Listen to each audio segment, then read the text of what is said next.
सम्मानित सदस्य और जिनकी देखरेख में गुरुकुल चल रहा है, महामंडलेश्वर पूज्य स्वामी विश्वेश्वरानंद गिरी जी महाराज, जम्मू कश्मीर के मुख्य सचिव डॉक्टर अरुण कुमार मेहता जी, श्राइन बोर्ड के सम्मानित सदस्य श्री बालेश्वर राय जी, डॉक्टर अशोक भान जी, श्री सुरेश शर्मा जी, डॉक्टर नीलम सरीन जी, रघु मेहता जी, केंद्रीय संस्कृत विश्वविद्यालय के कुलपति प्रोफेसर श्रीनिवास वादा खेड़ी जी, यहाँ श्राइन बोर्ड विश्वविद्यालय के कुलपति प्रोफेसर आर के सिन्हा जी, गुरुकुल के प्राचार्य महोदय, सभी आचार्य,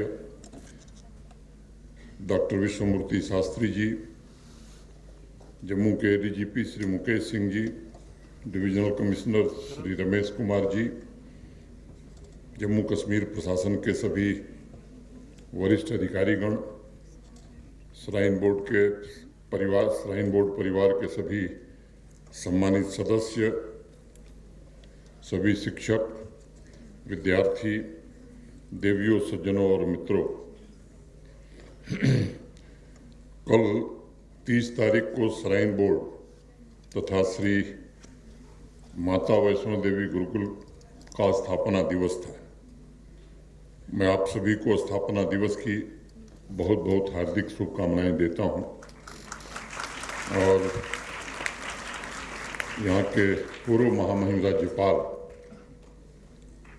जगमोहन जी की पुण्य स्मृति को प्रणाम करता हूं, जिन्होंने इस श्राइन बोर्ड के गठन में अत्यंत महती भूमिका का निर्वाह किया था।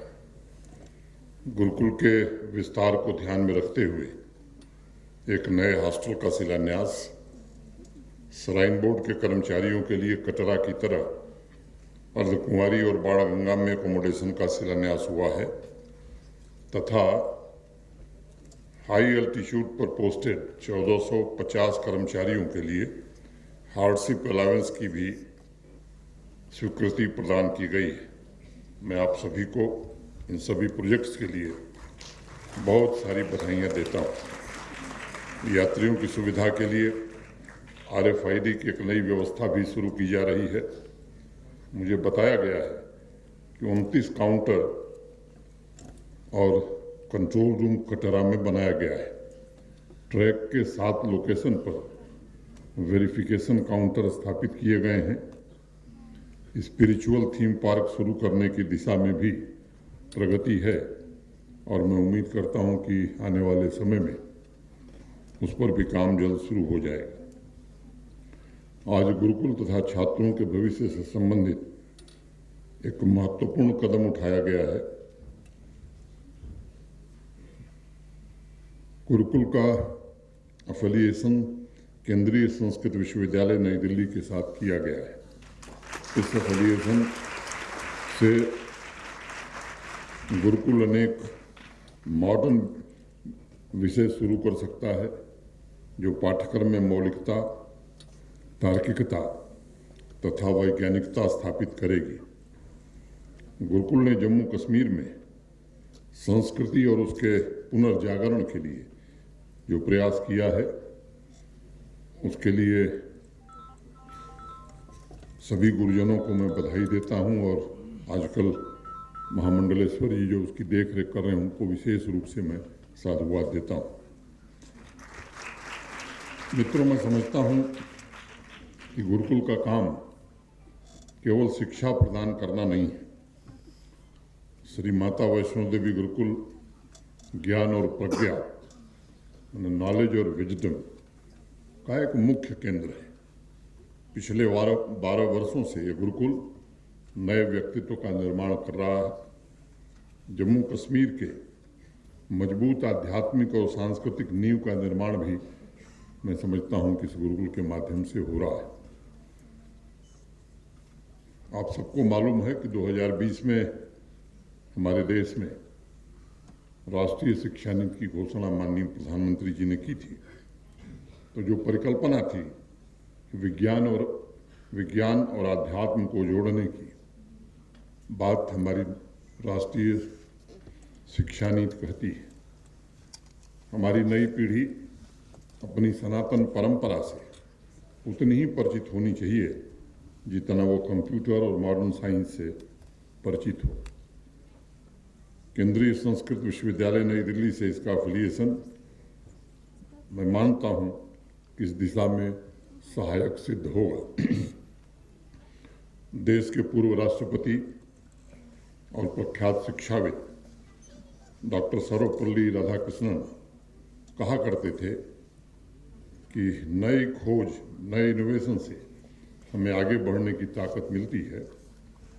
विज्ञान ने समाज को गरीबी से बाहर निकाला है, लेकिन किसी के संपूर्ण व्यक्तित्व का निर्माण करना है, विकास करना है, तो नैतिक और आध्यात्मिक शिक्षा पर भी ध्यान देना होगा। गुरुकुल संस्कृत के साथ बच्चों को उन विषयों की भी शिक्षा प्रदान कर रहा है जो उन्हें तमाम चुनौतियों से जूझने की ताकत देते हैं। हम सबकी कोशिश होनी चाहिए कि राष्ट्रीय शिक्षा नीति के अनुरूप जो सिलेबस में आवश्यक परिवर्तन करना चाहिए उसे भी हमें ध्यान में रखने की जरूरत है। 2 वर्षों से जम्मू कश्मीर में शिक्षा के क्षेत्र में बड़ा बदलाव हुआ है और एक नया स्वरूप शिक्षा को देने की कोशिश की गई है। राष्ट्रीय शिक्षा नीति के अनुरूप अनेक ऐसे परिवर्तन किए जा रहे हैं जो पूरे एजुकेशन सिस्टम को जम्मू कश्मीर तथा राष्ट्र की आवश्यकताओं के अनुकूल बना सकें। स्कूल से लेकर विश्वविद्यालय तक सभी इंस्टीट्यूशंस को चेतना में परिवर्तन के सेंटर्स के रूप में विकसित किया जा सके, ये कोशिश हो रही है। आज हमारे नौजवान पर्सनल एस्पिरेशन के साथ साथ समाज की सेवा को भी प्राथमिकता दे रहे हैं और मैं समझता हूँ एक लंबे समय बाद इस तरह का ट्रांसफॉर्मेशन देखने को मिल रहा है। स्कूली शिक्षा में राष्ट्रीय शिक्षा नीति का जो दूसरा सबसे बड़ा योगदान है वो बच्चे में क्यूरियोसिटी पैदा करना है, क्यूरियोसिटी जगाना है। जहाँ क्यूरियोसिटी नहीं होगी वहाँ कभी आविष्कार जन्म नहीं ले सकता। क्यूरियोसिटी से ही खोज का जन्म होता है, नए विचार पैदा होते हैं। और संस्कृत तो एक ऐसा माध्यम है जिसे आज दुनिया के बड़े से बड़े शिक्षाविद सबसे गंभीर वैज्ञानिक भाषा के रूप में स्वीकार करते हैं। इसलिए शास्त्री कोर्स में दाखिला लेने वाले स्टूडेंट्स को इंटीग्रेटेड तरीके से अनिवार्य सब्जेक्ट्स, स्किल्स और कैपेसिटी बिल्डिंग पर क्या विकल्प उपलब्ध कराए जा सकते हैं, ये अब हम सबके लिए विचारणीय प्रश्न होगा। राष्ट्रीय शिक्षा नीति ने बड़े स्पष्ट तौर पर कहा है कि समसामयिक विषयों जैसे आर्टिफिशियल इंटेलिजेंस, डिजाइन थिंकिंग, गणितीय सोच को मुख्य विषय के साथ साथ इन्हें भी प्रमोट करना आवश्यक है। और मुझे लगता है कि पूज्य महाराज जी के नेतृत्व में डॉक्टर अशोक भान साहब जो हर समय यहाँ के हर गतिविधि में शामिल रहते हैं, के मार्गदर्शन में, आचार्य और प्रधानाचार्य जी के मार्गदर्शन में ये काम जरूर हम शुरू कर सकेंगे। मॉडर्न एजुकेशन, ट्रेडिशनल एजुकेशन और स्पिरिचुअल एजुकेशन, इन तीनों के सामंजस्य से हम नई पीढ़ी में भविष्य का व्यक्तित्व निर्माण कर सकते हैं। मित्रों, राष्ट्रीय शिक्षा नीति माइंड को मैकेनिकल बनाने के बजाय नेचुरल तरीके से नर्चर करने पर तरजीह देती है, बल देती है, ताकि मौलिक विचारों के द्वारा बदलते समाज की व्यवस्था के अनुरूप विद्यार्थी अपने आप को ढाल सके। माइंड को स्वतंत्र बनाना यही शिक्षा का मूल आधार होना चाहिए और तभी हम भविष्य का जो ह्यूमन कैपिटल उत्पन्न करना चाहते हैं वो एक अच्छा ह्यूमन कैपिटल हम जनरेट कर पाएंगे। गुरुकुल के विद्यार्थियों के अंदर स्वतंत्र विचारों को आने दें ताकि वो पढ़ाई के साथ साथ जीवन के श्रेष्ठतर मूल्यों, हायर वैल्यूज को भी अर्जित कर सकें। पिछले 2 वर्षों में अनेक इनिशिएटिव लिए गए हैं शिक्षा के क्षेत्र में। जैसा मैंने कहा, जम्मू कश्मीर स्कूली शिक्षा विभाग ने एक स्टूडेंट टीचर मेंटरशिप का कार्यक्रम अपने हाथ में दिया है, जो विद्यार्थियों की इंडिविजुअलिटी के लिए लर्निंग गैप को आइडेंटिफाई करना, लर्निंग आउटकम को बढ़ाना, इस दिशा में बड़ा प्रभावी रहा है। मैं उम्मीद करूंगा कि माता वैष्णो देवी गुरुकुल में भी ये व्यवस्था हम लागू करें और शिक्षक अपने शिक्षण पद्धति में जो परिवर्तन आवश्यक है, मुझे लगता है कि उसके कारण कर पाएंगे। एक तरफ जहां विद्यार्थियों की जरूरतों को समझने में मदद मिलेगी, वहीं दूसरी ओर उन जरूरतों के मुताबिक भविष्य उन्मुख विचार बच्चों में जागृत करने के लिए जरूरी परिवर्तन भी किए जा सकेंगे। मुझे बताया गया है कि कक्षा 6 में इस बार बच्चों के प्रवेश की संख्या, जैसा बताया भी गया यहाँ, 20 से बढ़ाकर 30 कर दी गई है। गुरुकुल में हो रहे व्यापक विस्तार और एस्पिरेंट्स की बढ़ती संख्या को ध्यान में रखते हुए एक महत्वपूर्ण कदम है ये। मेरा एक आग्रह है, गुरुकुल में विद्यार्थी का जीवन चैतन्य की अवस्था है, और अगर इस समय ज्ञान और प्रज्ञा का अर्जन वैज्ञानिक एवं धार्मिक स्टडीज का मिला जुला स्वरूप हो, तो भविष्य की अड़चनें, भविष्य की चुनौतियों का सरलतापूर्वक सामना हो सकेगा।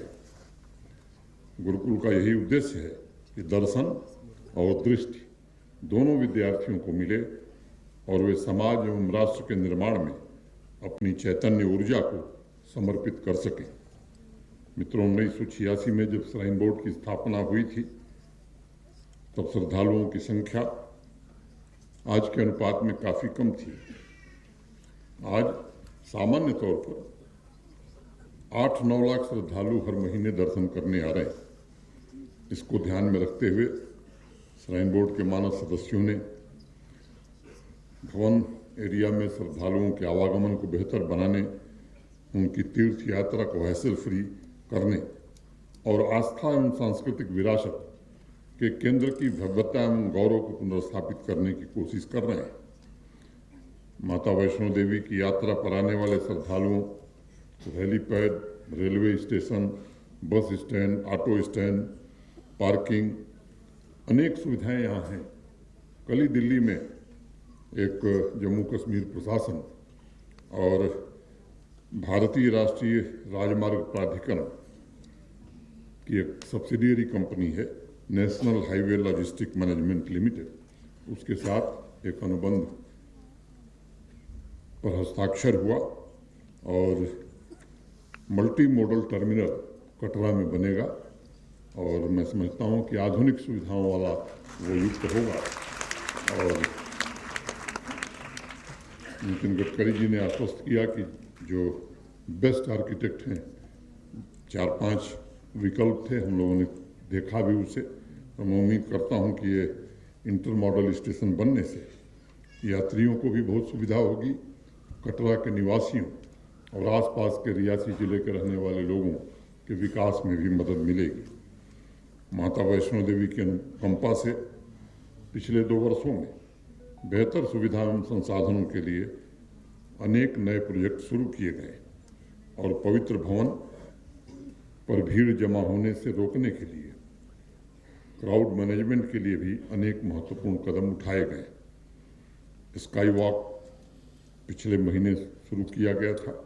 मुझे उम्मीद है कि समय सीमा के भीतर ये परियोजना पूरी कर ली जाएगी। अनेक नए इनिशिएटिव भी बोर्ड के सदस्य ले रहे हैं और ये सुनिश्चित करने की कोशिश हो रही है कि दुनिया भर से आने वाले तीर्थयात्रियों को अत्याधुनिक सुविधाएं मिले, स्थानीय अर्थव्यवस्था तथा तीर्थ यात्रा के बीच संबंध और मजबूत हो। इसके लिए स्पिरिचुअल टूरिज्म सर्किट के विकास तथा प्रमोशन पर भी जम्मू कश्मीर प्रशासन काम कर रहा है। जम्मू संभाग के गौरव व धार्मिक आस्था के प्रतीक उर्मंडल, उत्तर वाहिनी, मनसर, सुरिसर, शिवखोड़ी जैसे अनेक महत्वपूर्ण स्थानों को देश के रिलीजियस टूरिज्म सर्किट पर लाने का प्रयत्न किया जा रहा है। परंपरा, आधुनिकता के संगम एवं इन स्थानों की संभावनाओं से स्थानीय युवाओं को रोजगार के अवसर भी उपलब्ध होंगे। आध्यात्मिक सांस्कृतिक विरासतों के संरक्षण एवं पुनरुद्धार के लिए भी सुनियोजित योजना बनाकर काम शुरू किया गया है।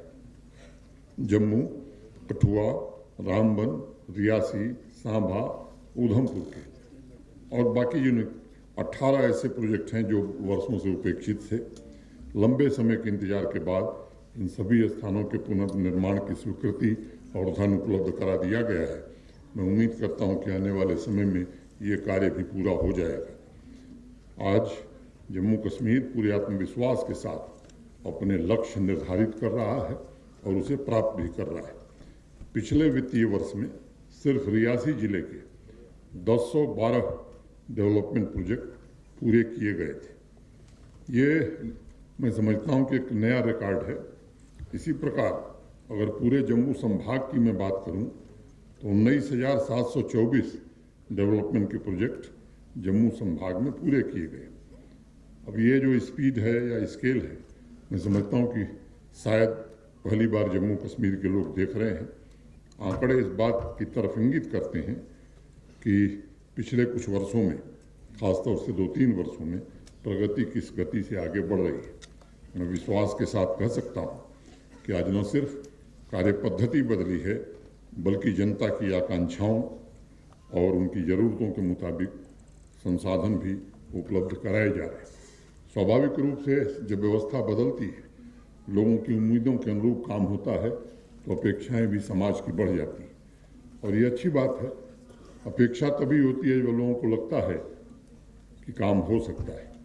आज जम्मू कश्मीर प्रशासन का यह दृढ़ संकल्प है, समाज का कोई भी वर्ग हो, चाहे वो आदिवासी समुदाय के लोग हों, अनुसूचित वर्ग के लोग हों, पिछड़े समाज के लोग हों, महिलाएं हों, युवा हों, वो कोई भी समाज का अवयव विकास की मुख्य धारा से अलग न रहे और उन्हें प्राथमिकता के आधार पर योजनाओं को क्रियान्वित किया जाए, इसकी कोशिश हो रही है। मित्रों, एक बात मैं जरूर कहना चाहता हूँ, योग्यता और पारदर्शिता ये हमारे शासन की नीति का मूल आधार है और इसके साथ कोई समझौता नहीं हो सकता है। कुछ लोगों को इससे तकलीफ भी हो रही है और इसीलिए विगत कुछ दिनों में कुछ कटु और बड़े निर्णय हमें करने पड़े। चाहे वो सब इंस्पेक्टर की परीक्षा हो, फाइनेंशियल अकाउंट असिस्टेंट की परीक्षा हो और जूनियर इंजीनियर की भर्ती की परीक्षा। अनियमितता की शिकायतें पाई गई थीं। बिना देरी एक उच्च स्तरीय जांच समिति गठित की गई और जांच समिति की रिपोर्ट आने के बाद ये फैसला किया गया कि इन जो संदेह लोगों के मन में है ये समाप्त होना चाहिए। इसलिए परीक्षाओं को निरस्त किया गया है और मामले की जांच सीबीआई करेगी। ये हम भरोसा दे सकते हैं कि जिन लोगों ने हिमाकत की है गड़बड़ी की, वो बच नहीं सकते हैं। कानून अपना काम करेगा और कठोर से कठोर दंड उन्हें दिया जाएगा। मैं उन बच्चों की परेशानी भी समझता हूं जिन्होंने परीक्षा दी होगी, उनको भरोसा देना चाहता हूं कि आप में योग्यता है, आप में प्रतिभा है, आप निश्चिंत रहिए। आने वाले अक्टूबर माह में हम परीक्षाएं तीनों खत्म कर देंगे।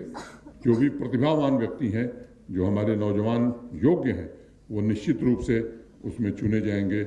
लेकिन जो लोग किसी और कारण से चाहते हैं कि जम्मू कश्मीर सरकार में नौकरी मिल जाएगी, तो ये माता वैष्णो देवी का आशीर्वाद है कि ऐसा हम लोग पिछले 2 साल में न होने दिए हैं और न होने देंगे। योग्यता के अलावा कोई दूसरा आधार नहीं। पहले एक समय था जब नौकरियां बिका करती थीं, वो जमाना चला गया है। मैं समझता हूँ ये बात सबको समझने की जरूरत है। मेरा पूर्ण विश्वास है कि अगर हम विकास के दृष्टिकोण से सब मिलकर सामूहिक प्रयास करेंगे तो बड़े से बड़े लक्ष्य को भी हम प्राप्त कर सकते हैं। जनशक्ति की ऊर्जा अगर जन भागीदारी में परिवर्तित हो जाए तो समाज की व्यवहारिक आवश्यकताओं और क्षेत्र की प्रगति को कोई नहीं रोक सकता है। आइए इस अवसर पर हम सब संकल्प लें, अपने विश्वास को सुदृढ़ करें और माता वैष्णो देवी का आशीर्वाद हम सबको मिले ताकि जम्मू कश्मीर के विकास को एकमात्र लक्ष्य बनाकर हम सब काम कर सकें।